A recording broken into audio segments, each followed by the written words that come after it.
Woo! What's going on, guys? Orms Forum coming at you guys today with another video. In today's video, I'm going to be talking about the Detroit Lions visiting the Chicago Bears. This is the preview. The 2-6 Detroit Lions, fourth in their division, and the 3-6 Chicago Bears. That puts them at third. This is another divisional game back-to-back. Had the Packers last week. Now we get the Bears in Chicago. Let's go to the injury report right away. We'll go Detroit because we do the away teams first, and we're gonna go with out right away. Wide receiver Josh Reynolds, no practice. He has a back injury. He is out. Offensive tackle Matt Nelson, no practice. Doubtful. He has a calf, so he won't be playing. Cornerback Chase Lucas, the rookie, limited practice with an ankle. He's questionable. Safety Ife Melifonwu, an ankle injury, limited practice as well, questionable. Linebacker Malcolm Rodriguez, need him to play. He was limited on Friday, has that elbow injury when Kirby Joseph hit him with some friendly fire. He's questionable as well. Running back DeAndre Swift, ankle shoulder problems, no injury designation. He was a full practice. It looks like he's going to be playing again as he was last week. Is he going to be limited? I guess he was pissed off about his usage and in that Packers game. Well, stay healthy. That's it. Like, I know it's easy to say, it's easy for a guy like me to sit on the sidelines and say stay healthy. But if you're pissed off about your usage, you got to stay healthy, kid. It's just that simple. We know you got the talent, but you're just, they obviously don't trust you to stay healthy. So, they're trying to limit you. It's not good. You don't want to hear it, but that's just the truth, man. So that's it. Center Frank Ragnow, full practice as well. No injury designation. Got a foot thing. Just kind of, going slow with him, but he did full practice on Friday, which is good. Running back Jamal Williams, full practice, no injury designation too. He did have a rest day, so no real injury right there. And then safety Kirby Joseph, the rookie, with a full practice as well. Concussion, he's questionable to go, but he did practice fully, so it looks like he's going to be playing. Keep an eye on that though. And then the Bears, their defensive lineman Al Quandin Muhammad did not practice. He's doubtful. Looks like he got an ankle injury going on. DB Kindle Vildor with an ankle problem. He's out as well. Did not practice. And then two guys to really look forward to see if they're playing or not. It's cornerback Jalen Johnson. A third year guy. I believe he's second. Pretty good corner. Oblique, limited practice, questionable. And then their offensive guard Tevin Jenkins got a hip problem. Limited practice, questionable as well. Then a couple guys looks like they're back for sure. DB Josh Blackwell had a knee problem, full practice, no injury designation. And then another DB, Dane Cruikshank, with an illness, full practice to go, no injury designation. So it looks like those two are back. But keep an eye on Jalen Johnson and the guard Tevin Jenkins. We'll talk more about that coming up in the game. And then that's the injury report. Let's talk about the rankings real fast. Let's go offense, obviously, and the Detroit Lions. Total yards, 390 yards a game for this offense. That puts them at 7th in the league. 243.1 passing yards. That puts them at 8th overall in the league. 134.1 yards rushing the football. Puts them at 9, top 10 right there. 23.5 points a game. Puts them at 11th. Starting to get chopped down a little bit, guys. That offense, they're not playing as well, but they're still a really good offense, even though they haven't played well in over a month. Their third down conversion rate is going up a little bit, though. 39.4% conversion rate, turning thirds into firsts, which is solid. Puts them at 19th overall in the NFL. Their overall offense as a whole, 7th overall in the NFL still. Still a top 10 offense. Just not playing like a top 10 offense. It's crazy because they played so good for 4 months. 4 or 5 months they played so good. Injuries hit them, got figured out a little bit. Lots of things happened for this offense to fall backwards. And it's a frustrating thing to watch. Now the Bears offense. Total yards, 342.9 yards. Puts them at 23rd. They pass for 125.7 yards a game. That puts them at 32. They have an abysmal passing attack. They rush the ball phenomenal, though. They go from 32 to 194 point yards a game. That puts them at number 1 in the league. They have the number 1 rushing attack, and we'll get into why that is in a little bit. Points, they score 20.8 points a game. Puts them at 21. And then their third down conversion rates into first downs is 43.4%, which is really good. That puts them at 9th overall in the NFL at converting those thirds into first. And then their overall offense as a whole is 23rd in the league. Not a good offense, but they run the hell out of the football. And we'll talk about that in a bit. Now the Lions defense, total yards, 427.3 yards a game total, puts them at 32. 268.5 passing yards, that puts them at 29th. They get run on 148.8 yards a game. Rushing, that puts them at 31st. And then points a game they let up is 29.3, puts them at 32. And then stopping third downs into first downs, their third down percentage is 51%. That puts them at 32nd in the league. Overall, 32nd ranked defense. Still the worst defense in the NFL. We have to be careful. They had a really good game last week against the Packers. I didn't think they were going to play that well, their defense, and they did, scoring 9 points, even though the Packers' offense isn't anything special. But they completely dominated that Packers offense. They did. They played a little bend up but don't break. Obviously, caught some breaks. Obviously, in the goal line situations, but I thought it was a pretty dominating game by the Detroit Lions defense. It was the best game of the year so far. Now overall 32, so that's still bad. It's still a bad defense. And then the Bears defense, 357.6 total yards against, puts them at 18th. 200.7 yards passing against, that puts them at 10th. You can rush on this Bears defense. They give up 147.2 yards a game. That puts them at 30th. And then they give up 24 points a game, puts them at 21. And their third down conversion rate, stopping first downs, is at 50.5%, is 31st in the league. So, they give up first downs on third. So they're almost as bad as Detroit. Overall, their defense is 18th in the league. I would love to have the 18th overall defense in the league. We'd have a completely different record. I feel we would. So the Bears don't have a great overall team, but they do have, some really good things to go on this defense and offense. Good passing defense and a hell of a phenomenal running offense. So puts them at overall 18th, but defensively, that's where they are. Now, the Bears roster, quarterback Justin Fields, he's a problem with his legs. He doesn't throw the ball a ton. They try to run the ball down your throat. We can point everywhere to see where that problem's coming from. If it's a trust issue, if he's not as good throwing the ball, scheme, play calling, all that stuff. But all I know is that Justin Fields is a hell of a runner. When he gets outside the pocket, it's a problem. Now, running backs have, like I said, the best rushing attack in the business. Khalil Herbert, I think, is one of the most underrated running backs in the NFL. David Montgomery is usually their RB1. He's a problem at times, too. And then throw in Justin Fields, because the kid is special running the ball. Broke Michael Vick's record, I think, last week against I don't remember who the Bears played. Miami? I think they played Miami, and he ran and broke all kinds of records, so he broke one anyways.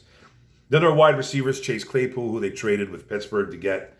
Darnell Mooney, who's got some talent, just hasn't put it on the field this year. Dante Pettis, a little bit of a veteran guy. Equanimeous St. Brown. Amon-Ra, St. Brown's brother. I think it's his older brother. And then N'Keal Harry, who the Bears, I think, claimed off waivers. I don't remember if they traded for him or claimed off Raiders. He was a former Patriots first round pick. Hasn't completely busted out in New England. And then Velus Jones Jr., another rookie, the guy who's a speed guy. And then their tight end, Cole Kmet, pretty much the only one they really use. They got a guy over there, Ryan Griffin, doesn't do much. But Cole Kmet's their guy. He had a big week last week with a couple catches for touchdowns. Who was a first round pick again. So the former Fighting Irish tight end, got some skills, but hasn't really put it on tape this year yet. So, he's been in the league for a couple years, though. And then their O-linemen, they don't have the greatest O-line. Left tackle, it looks like it's going to be Braxton Jones, another rookie. Alex Leatherwood is the guy that the Bears claimed off waivers. The Raiders, another first-round pick that the Raiders had that they released. and he's now a Bear. So he is Jones's backup. Their left guard, Cody Whitehair, been in the league for a little bit. Center, Sam Mustipher. And then right guard, Tevin Jenkins. If he's not a go, there's Jatire Carty. I think that's how you say his first name, Jatire Carter. And then he is a rookie as well, though. So does he play over Jenkins? We'll see tomorrow around 12 o'clock with the inactives and actives. And then right tackle, Larry Borum. Borwum. I don't know if I'm saying his name right either. Another right tackle. That, there's nothing special here. They got some rookies that could be in and out. They do have a left tackle who's a rookie, and you could be seeing right guard as a rookie as well in Carter. So not the greatest rushing O-line. They do play the run well, obviously, with the number one rushing attack. They are a big part of that, even though that they have some hell of a talent at running back. Those guys you have to credit some of that O-line play too as well. Not the greatest pass protection, though. Got some young guys over there, and just not a great overall O-line, but not as bad as people say. Now their defense, defensive line, defensive tackle, Justin Jones, who's a good kind of more of a space eater. Has gotten to the quarterback a couple times this year, but he's nothing special, but he's decent. Defensive tackle, Armin Watts. I think he played for the Vikings one time. And defensive end, Travis Gibson, who you might see more of because they traded Robert Griffin away. And trying to unload some guys, get some draft picks. So you're going to see Travis Gibson a lot. Then you're going to see defensive end Dominique Robinson in there too as well. Then linebackers, they got rid of one of their best linebackers in the NFL, I thought, trading to the Baltimore Ravens, Wolcott Smith. He's gone. I think it was for a second round pick, if I can remember. So their linebackers are a little bit thin. Nicholas Moreau, who's more of a tackle guy, is going to eat up a lot of tackles. Joe Thomas, another guy that's nothing special. And then another rookie, Jack Sanborn. I think he went to Wisconsin, if I can remember off the top of my head, who's kind of been thrusted into getting more playing time with Roquan Smith being traded to the Ravens. So, not a very good linebacking core, but Sanborn could be good in the future. DBs, safety Eddie Jackson, who I think is a problem, who's a really good safety. Look out for that guy. He's got 4 or 5 picks on the year. He's going to be a guy that they have to really keep an eye on. And then another safety, Jaquan Brisker, who's a rookie, who I thought was really good coming out. Cornerback, Kyler Gordon, pretty good corner as well. Cornerback, Jalen Jones. And cornerback, Jalen Johnson, if he's not, he has been hurt. He has been hurt, but you're going to see Jalen Jones in there more if Jalen Johnson gets hurt. So a decent secondary. It's probably personally, to me, I think it's their strongest. It's their strongest unit on the defense. After trading away their top linebacker and their top defensive end, getting to the quarterback in Quinn. So I'm pretty sure that I would say, and maybe you agree, maybe you don't, but I think their DBs are their strongest suit here, at least on that defense.